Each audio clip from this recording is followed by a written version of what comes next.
Boa noite, amigos do Centro Luz e Paz. Estamos aqui reunidos mais uma vez para as nossas reflexões semanais.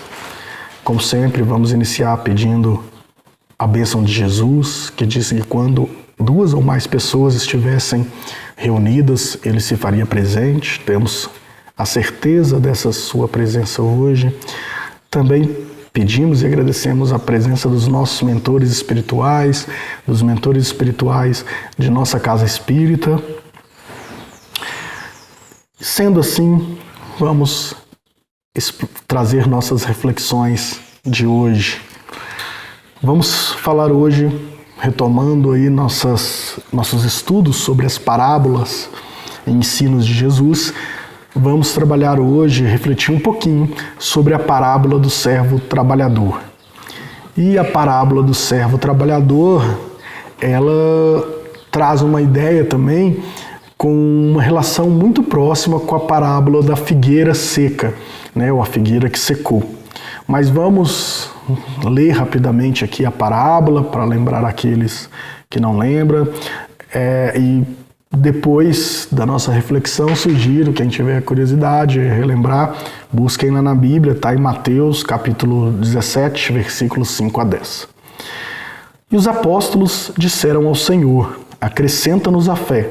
Disse o Senhor: se tivesseis fé como um grão de mostarda, diríeis a esta moreira: desenraiza-te e seja plantada no mar, e ela vos obedeceria. Qual dentre vós, tendo um servo que esteja arando ou apacentando, quando ele entrar em casa, voltando do campo, lhe dirá: vem depressa, reclina-te à mesa? Em vez disso, não lhe dirá: prepara algo para ceiar, e cingindo-te, serve-me, até que eu coma e beba. Depois dessas coisas, tu comerás e beberás. Acaso terá gratidão ao servo porque fez essas coisas ordenadas? Assim também vós, quando fizerdes tudo quanto vos foi ordenado, dizei: somos servos inúteis, fizemos o que deveríamos ter feito. Confesso para vocês que as primeiras vezes que eu li a Bíblia e quando eu me deparava com essa parábola, vou ser sincero que eu achava ela difícil. Eu não compreendia bem o que Jesus quis dizer, quis ensinar com essa parábola. E eu vinha compreender, estudar melhor, ter uma noção melhor, extrair um pouco da lição dessa parábola, e não quero dizer que a reflexão que eu vou trazer aqui para a gente seja a única correta ou a mais correta, né?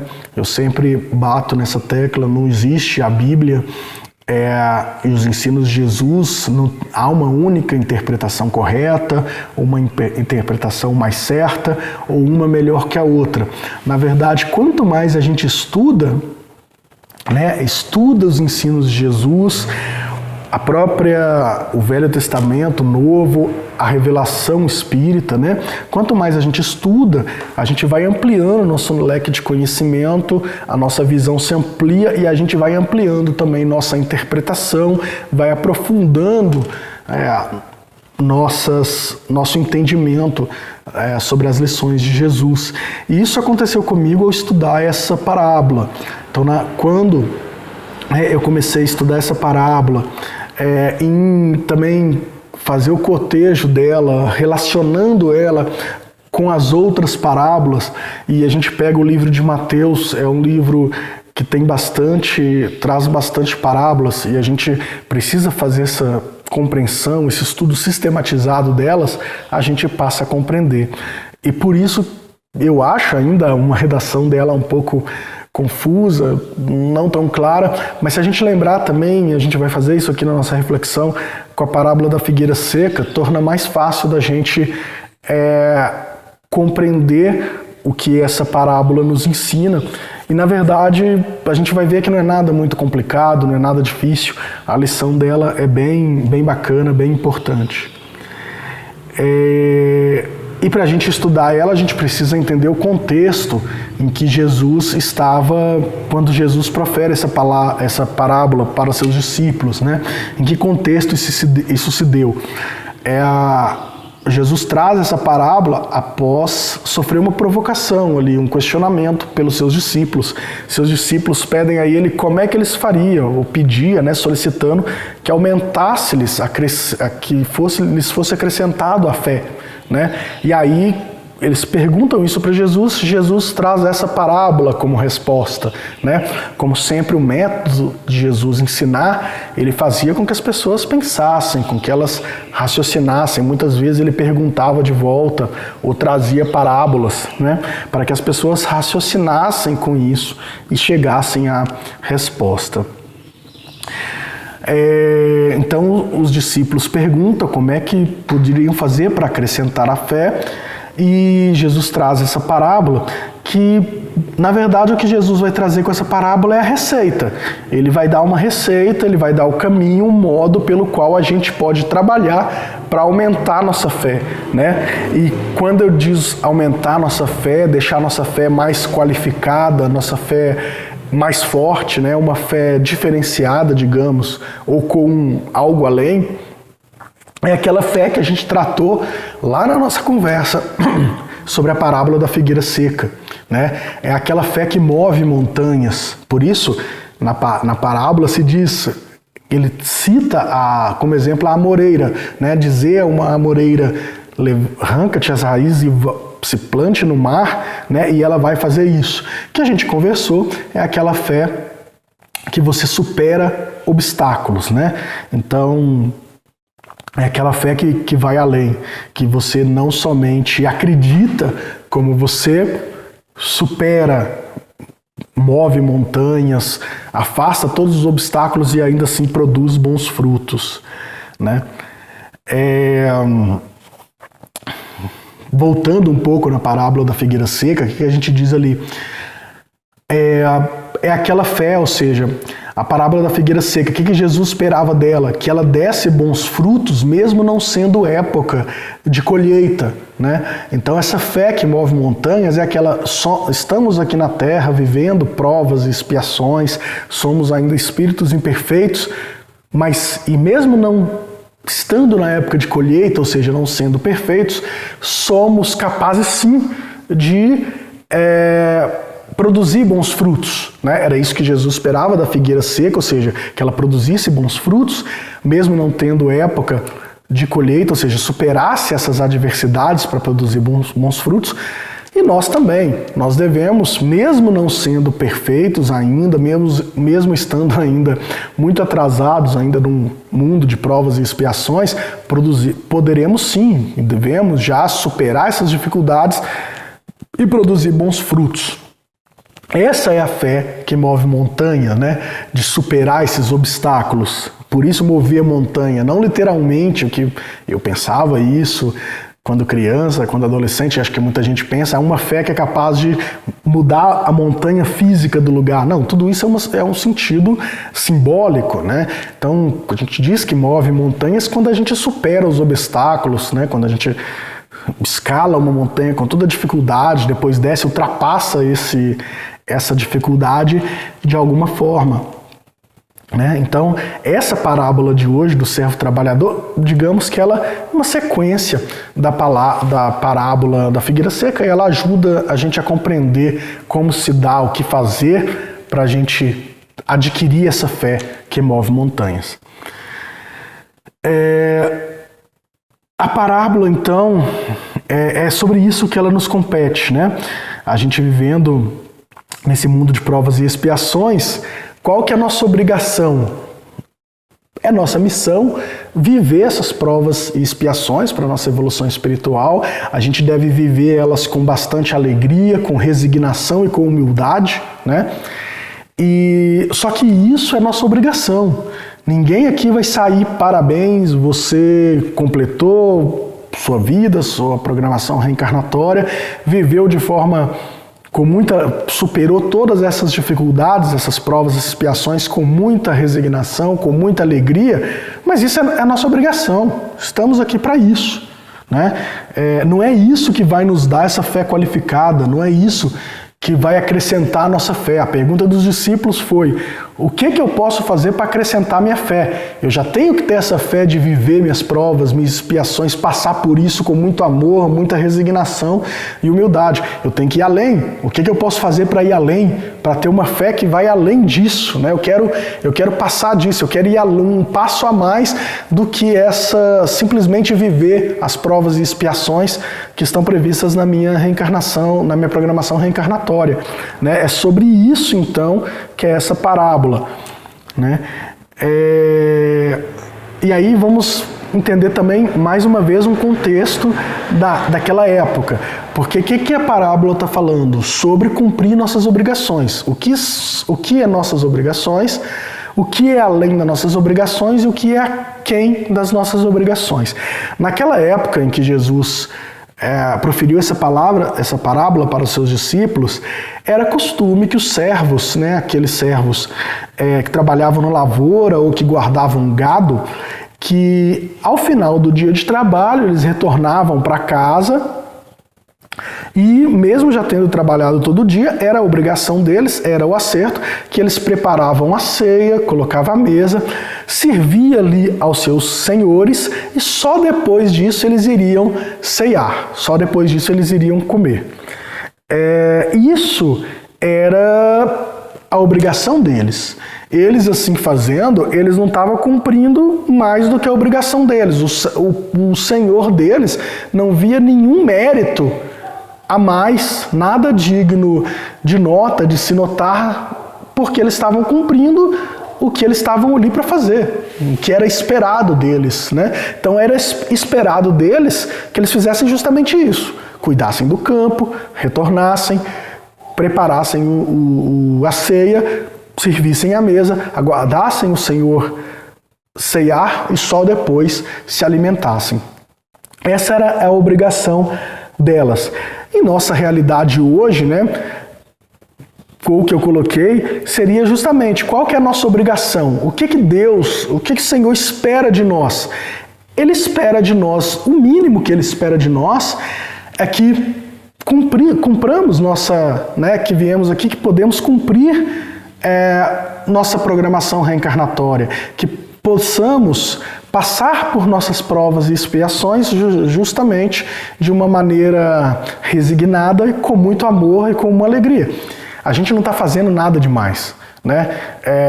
É meio duro o que eu vou dizer aqui, mas a gente não vai se encher de méritos porque simplesmente cumprimos aquilo que já é o esperado de nós, que é nossa obrigação, que é o mínimo que Deus espera da gente, que a gente passe por isso de forma resignada, de forma com muita alegria. A gente não vai acrescentar a nossa fé simplesmente por isso. Isso é nossa obrigação, né? É claro, a gente sabe, muitos de nós sequer cumprimos nossa obrigação, né? Muitos de nós teríamos que passar por essas provas, mas quantos de nós não caímos no desespero quando surge uma prova, uma expiação muito dura? Né? Quantos de nós não brigamos com Deus, em vez de nos aproximarmos de Deus, a gente se afasta mais de Deus nessas situações difíceis? Quando a gente faz isso, estamos sendo servos inúteis. Né? Isso sim é que é ser os servos inúteis. Lá no finalzinho da parábola, ele coloca a questão dos servos inúteis e seríamos ser servos inúteis. Mas se a gente for servos úteis também, a gente está simplesmente fazendo nossa obrigação. A parábola diz que a gente deve ir um pouco além. Para a gente acrescer nossa fé, a gente deve ir um pouco além da nossa obrigação. Vou pedir licença para fazer uma breve leitura aqui. O Carribar Chutel, um grande espírita, em sua obra Parábolas e Ensinos de Jesus, ele deixa bem clara essa distinção entre o servo inútil, o servo útil e aquele que faz algo a mais. É próprio do servo verdadeiramente útil realizar sua tarefa com boa vontade e com alegria. Ele não só realiza o que lhe mandaram fazer, mas dá sempre um pouco mais. O servo inútil não. Ele faz exatamente o que pediram que ele fizesse. E quando possível, até um pouco menos. E ainda fica alegre com o pensamento de que eu enganei meu patrão, eu enganei meu senhor ali. Fiz um pouco menos, ele achou que está tudo bem, né? A satisfação do trabalho bem feito e dadivoso caracteriza o espírito superior. Quer dizer, servo inútil é aquele que faz exatamente o que pediram para ele fazer. E muitos ainda fazem um pouco menos, né? Quem já trabalhou, às vezes a gente tem ou uns colegas assim em nosso trabalho, que é aquele cara que sabe que tem que fazer ali o que precisa, mas se ninguém mandou ele não faz, ele cumpre exatamente o que foi mandado ele fazer. Tem uns que faz menos, faz assim, não faz tudo que é sua obrigação, maqueia ali, dá uma tapeadinha, faz um pouco menos, ninguém descobre, fica feliz com isso. Esse é o servo inútil, né? O servo útil é aquele que vai fazer tudo aquilo que foi pedir para ser feito, e nós estamos querendo ir além. Nós queremos acrescentar nossa fé, queremos ser mais que o servo útil. O que a gente tem que fazer, além de cumprir tudo que nos pediram ali com alegria, né? A gente tem que ir mais além, né? A gente tem que nos dar um pouco mais. Quem é líder ou já foi empregador, ou tem pessoas que trabalham com você, coordenam uma equipe, quanta alegria nos traz algum trabalhador que vai além do que a gente espera dele, que supera nossas expectativas, né? Quando a gente vai fazer entrevistas hoje para admissão, uma característica que é muito falada é a proatividade. Se a gente hoje, com toda a nossa imperfeição, mas nas nossas relações humanas, a gente já espera das pessoas que vão interagir com a gente, proatividade. E o que é proatividade? É a gente fazer além do que nos é determinado, do que nos é esperado, e muitas vezes fazer sem que tenha sido dado uma ordem para a gente. É esse ir além, né? Se em nossas relações humanas materiais, isso hoje já é esperado, essa característica da proatividade, quem dirá Deus? Então, quando os discípulos perguntam como eu faço para crescer nossa fé, o que Deus quer de nós? Ele quer que sejamos proativos, né? Que podemos fazer mais do que Ele espera de nós, do que é nossa obrigação, que é passar pelas provas e expiações, mas devemos ir além. Voltamos lá na figueira seca, que nós possamos produzir bons frutos, mesmo não sendo época de colheita, mesmo que ainda temos muito para caminhar na nossa jornada evolutiva, muita coisa para a gente aprimorar, muitas paixões e mais inclinações para a gente burilar, para a gente afastar, mesmo assim podemos ir além, podemos produzir esses bons frutos, que é fazer mais do que nossa obrigação. Aí sim vamos ser servos de Deus muito úteis, né? Vamos avançar na nossa utilidade. E é por isso que Jesus diz na parábola: acaso terá gratidão ao servo porque fez essas coisas ordenadas? Assim também vós, quando fizerdes tudo quanto vos foi ordenado, dizei: somos servos inúteis, fizemos o que devíamos ter feito. Então, essa parte final da parábola, Jesus nos provoca essa reflexão, né? O servo não tem nenhum mérito, você não tem uma gratidão, porque ele fez exatamente o que o Senhor esperava que ele fizesse. Trabalhasse durante o dia, voltasse, cozinhasse, servisse à mesa, esperasse o Senhor comer para se servir. Deus espera que nós nos reencarnamos, possamos cumprir nossas provas e expiações, ou seja, reparar o mal que fizemos, passando por essas provas também que possamos aprender com essa experiência, aprender com a dor, que é o fruto do que nós plantamos lá atrás, que adquiramos experiência, empatia, vivência com essas provas e expiações e possamos evoluir. Esse é o mínimo que Deus espera de nós. A gente não vai estar realizando nenhum grande feito, nenhum grande ato meritório por não sermos o servo que sequer consegue cumprir isso, porque esse é o mínimo que Deus espera de nós. Nós precisamos ir além. né? Devemos oferecer-se algo mais. E Jesus, vai ter outra passagem que está lá em Mateus também, que Jesus também coloca isso de forma clara.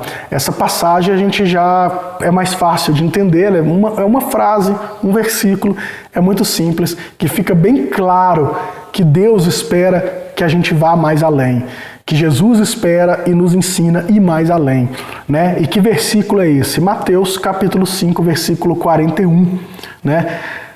E se qualquer te obrigar a caminhar 1 milha, vai com ele 2. Ou seja, se alguém te pedir, me acompanha durante 1 milha, caminha com ele 1 milha, mas vai uma 2ª milha, caminha mais um pouco com ele. Se alguém te pedir a veste de cima, entrega-te ela, mas também a veste de baixo. Ou seja, vá sempre além. Jesus nos ensina isso, e nessa parábola ele traz isso. Vamos sempre além do que é nossa obrigação. Se alguém pediu a gente, olha, me auxilia, me acompanha, eu não quero seguir esse caminho sozinho, vamos caminhar comigo aqui 1 milha. Ao final ele vai ser grato porque você fez o que ele esperava que você fizesse, mas você vai adquirir muito mais gratidão, você vai ser muito mais útil se você entregar mais. Se além de caminhar 1 milha, você caminhar uma 2ª milha. Então, muitas vezes a pessoa pede a gente ajuda ali exatamente com o que a pessoa pediu, a gente pode às vezes fazer mais. Às vezes a pessoa não vai pedir por orgulho, às vezes ela não vai pedir, né? E ela nem espera que a gente faça isso. Quando a gente faz, a gente está espalhando amor, fraternidade.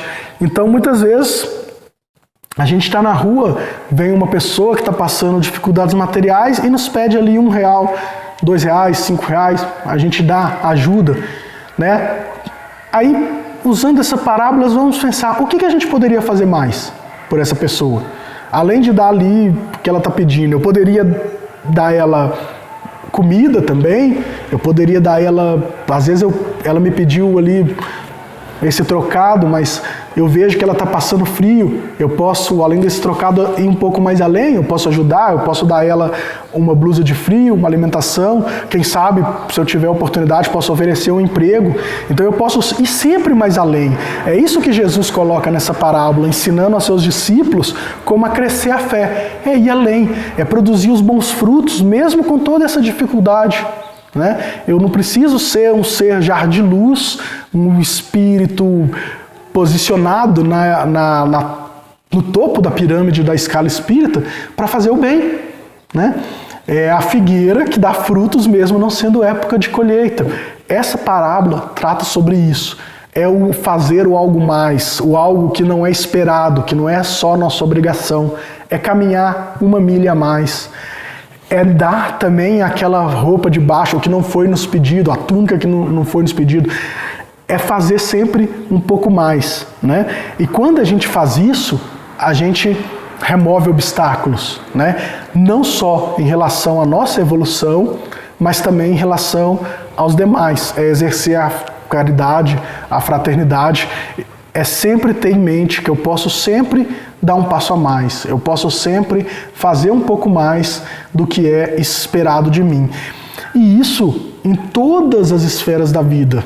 Vamos extrair, então, a questão espiritual e vamos olhar pela ótica simplesmente material. Já disse, das relações humanas, das relações profissionais. Haja assim na vida.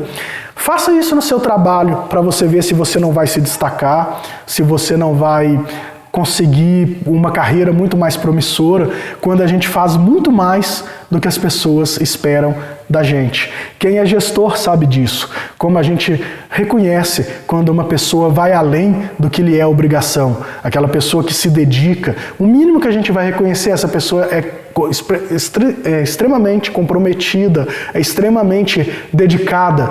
É aquela que eu peço para fazer uma coisa, ela entrega mais, ela não tem problema em se doar mais, em ficar mais do que o tempo acordado, né? Em ficar um pouco mais do que aquilo pelo qual ela foi contratada, aquela pessoa que se dedica, que você vê que ela cumpre a sua obrigação com amor, com muita alegria e que vai além, né? Essas pessoas no mundo material são pessoas que a gente costuma ver alcançar o sucesso, né? E não só em relações profissionais, mas aquela pessoa que trabalha por conta própria, aquela pessoa que ela mesma, né, trabalha por si, aquela que se empenha mais, que faz mais do que a obrigação, que é comumente esperado para aquela atividade, ela tem um sucesso maior.